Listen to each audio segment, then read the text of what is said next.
Ladies and gentlemen, performing O America, please welcome the Armed Forces Chorus and America's tenor, Christopher D. Macchio.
Now you see the opera singer singing as President Joe Biden and Vice President Kamala Harris for just a few more short moments in those roles are making their way inside.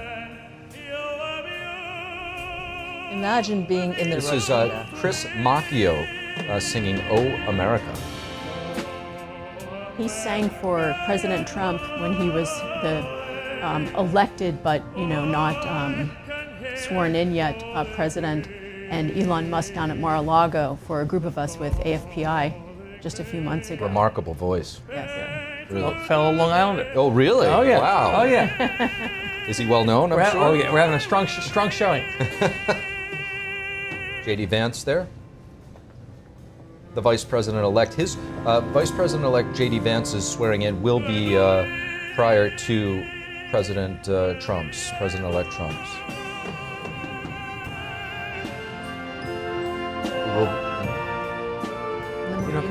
Can I say, as we listen to Chris's beautiful voice, any singer or performer who was attacked by the left for performing, those people need to go outside and touch some grass, right? Carrie Underwood got backlash for performing. No one gave backlash to Stevie Wonder or John Legend or Mary J. Blige or the cacophony of performers in 2009. And to your point, Carrie Underwood will be opening for the president before he takes the oath of office. Correct. This is a ceremony. You see Republicans and Democrats there. Yes, it's a Republican presidential candidate who won. It's an American tradition, and so any American who doesn't understand that, just take a walk. The acoustics in that room must be incredible. Right? Tough. Very tough. Can you imagine the echo. Yes. Fantastic. Right now here you see the Senate Minority Leader, Chuck Schumer, making his way in. And Steve Scalise. And Steve Scalise, and the Speaker. Who just survived his re-election, so he's looking happier than he was 2 weeks ago. Much stronger.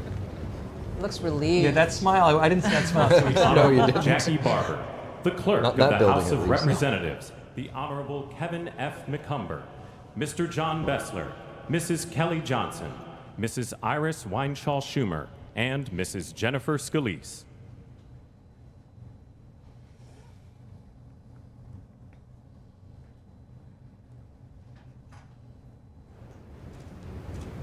There he is, Mr. 47. President Trump, President-elect Donald J. Trump, stepping in, walking down the hall right here. He's got his fight Yeah, face I was on. going to say, that's going to be his look for all of the inauguration ceremonies. He'll whip out the dance moves at the Capital One Arena. You think he's going to do the Trump dance? The Village people are not going to be here. They may be there again.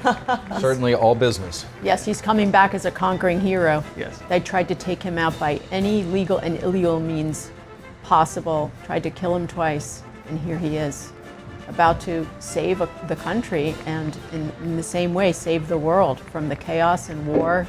He's going to be uniting us, bringing peace and prosperity, leading as the shining city on the hill in the United States of America, bringing us back into our North Star, where we lead on freedom in the world.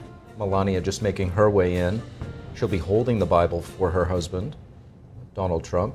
2 Bibles, actually, one of them being the Lincoln and the childhood Bible of Donald Trump. Beautiful. The same Bible that Donald Trump's mother gave him upon his graduation in Queens, New York, when he graduated high school. He's a Queens boy, we forget that. But he did come from interesting beginnings to be here today. Right there on the right-hand side, you see a live feed into the Capital One Arena, Ladies and gentlemen, where escorting the President of the Trump will be United making his States way and after Vice President of the being United sworn in. States, Ranking member of the Joint Congressional Committee on Inaugural And they could have Ceremonies, filled it 10 the times. Honorable Deb Fischer, Indeed. House Democratic Leader. They'll be the watching it on the Honorable Jumbotron Hakeem there, Jeffries, the big That's great. screen. Senate That's good. Majority Good experience. Secretary, the Honorable Robert Duncan. 20,000 lucky people, Yes. as you said.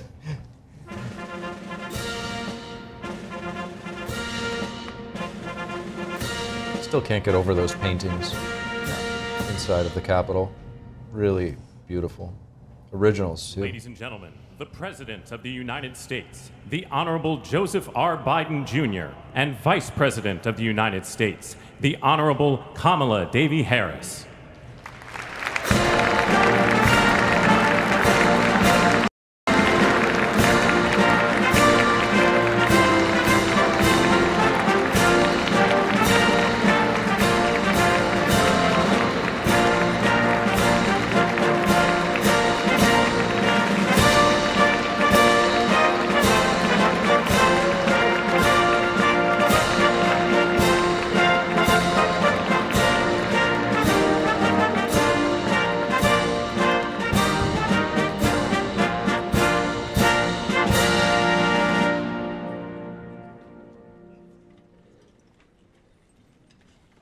Ladies and gentlemen, escorting the Vice President-elect, the Executive Director for the Joint Congressional Committee on Inaugural Ceremonies, Mr. Michael Wagner, Senate Deputy Sergeant-at-Arms and Doorkeeper, Jason Bell, and House Deputy Sergeant-at-Arms, Mr. Sean Keating.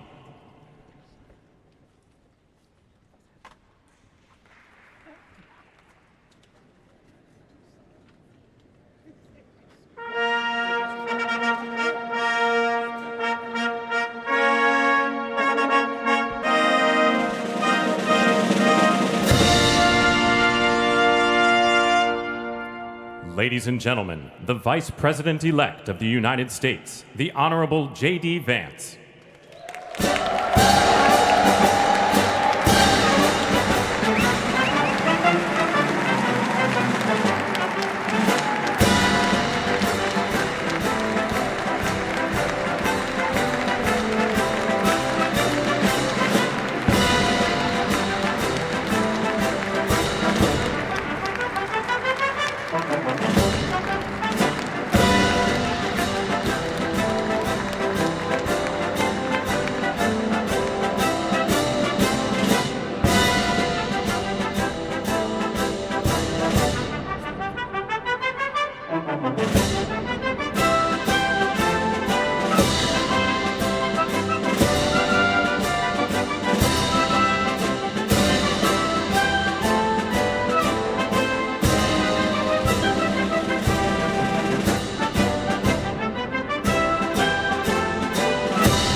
Ladies and gentlemen, escorting the President-elect, the Staff Director for the Joint Congressional Committee on Inaugural Ceremonies, Elizabeth Farah, House Sergeant at Arms, the Honorable William P. McFarland.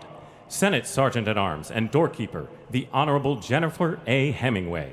Senate Majority Leader, the Honorable John Thune.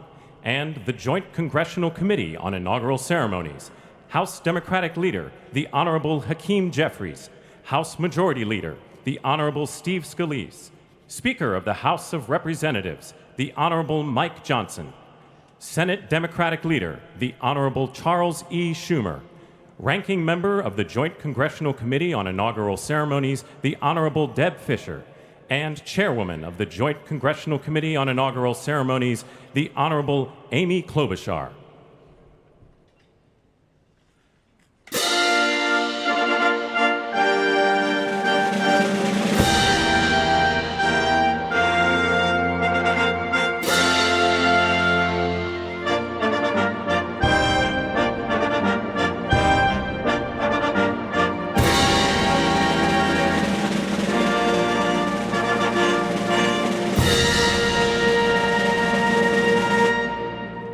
Ladies and gentlemen, the President-elect of the United States, the Honorable Donald John Trump.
Ladies and gentlemen, please be seated.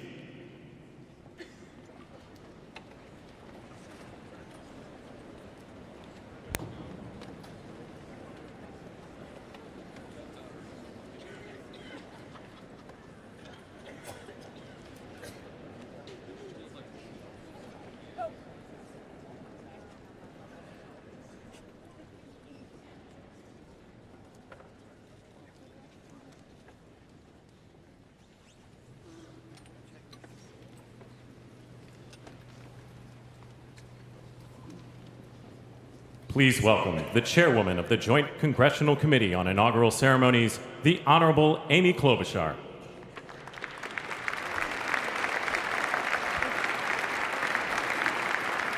Good morning, everyone. Welcome to the 60th presidential inauguration. Today, President-elect Trump and Vice President-elect Vance will take their oaths of office, and we will witness the peaceful transfer of power at the heart of our democracy.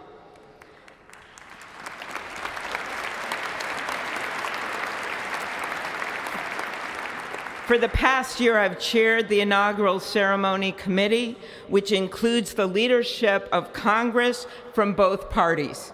We thank the committee and Capitol staff and law enforcement who worked so hard over the last year, and especially the last 3 days. You've done a beautiful job, and you have shown grace under pressure.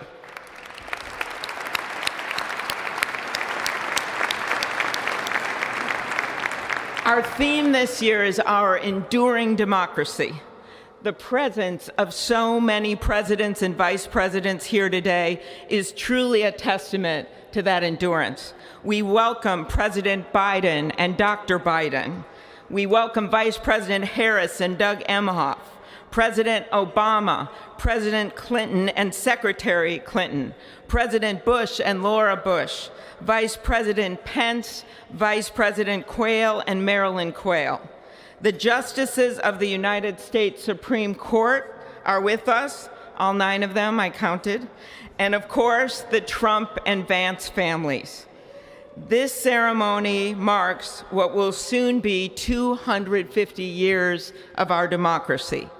It is the moment when leaders, elevated by the will of the people, promise to be faithful to our Constitution, to cherish and defend it. It is the moment when they become, as we all should be, the guardians of our country.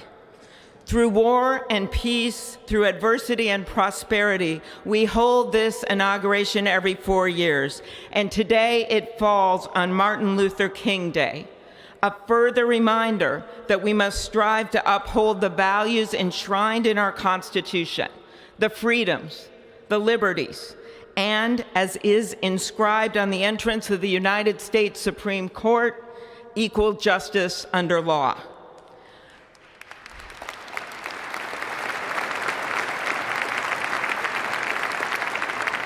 But what makes this moment more than a passing ceremony is all who are watching it across the country, the people of this nation, the ordinary people doing extraordinary things. President Kennedy, who at one point worked as a senator in this building and would often walk through this very rotunda, once said, "In a democracy, every citizen, regardless of interest in politics, holds office. Every one of us is in a position of responsibility." With that responsibility of citizenship comes an obligation not to seek out malice, as President Lincoln once reminded us, but to view others with a generosity of spirit despite our differences. With that responsibility of leadership comes an obligation to stand our ground when we must and find common ground when we can. With everything swirling around us, the hot mess of division, it is on all of us, to quote an incredible songwriter who just happened to be born in my state, to ensure that our nation's democracy is our shelter from the storm. There's a reason this ceremony takes place at the Capitol. In other countries, it might be in a presidential palace or a gilded executive office building. Here it is traditionally held at the Capitol, the People's House. It is a fitting reminder of the system of checks and balances that is the very foundation of our government, 3 equal branches of government. That is how, for nearly 250 years, our great American experiment, grounded in the rule of law, has endured. So, as we inaugurate a new president and vice president, let us remember that the power of those in this room comes from the people. The construction workers who build our country, the teachers and healthcare workers who nurture us, the troops defending our freedoms, and yes, the firefighters in Los Angeles putting themselves on the line for us.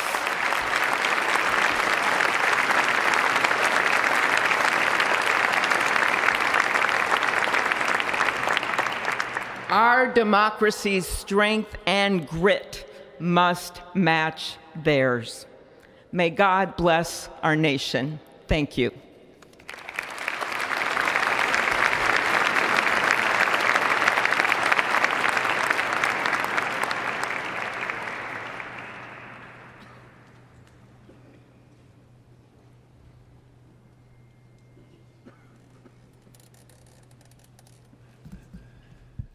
Good afternoon. Endurance through the years is the ultimate test. To persevere through time is the truest measure of an idea, an institution, and a nation. Our founders wrote the Constitution so that America could withstand all the twists and turns of time.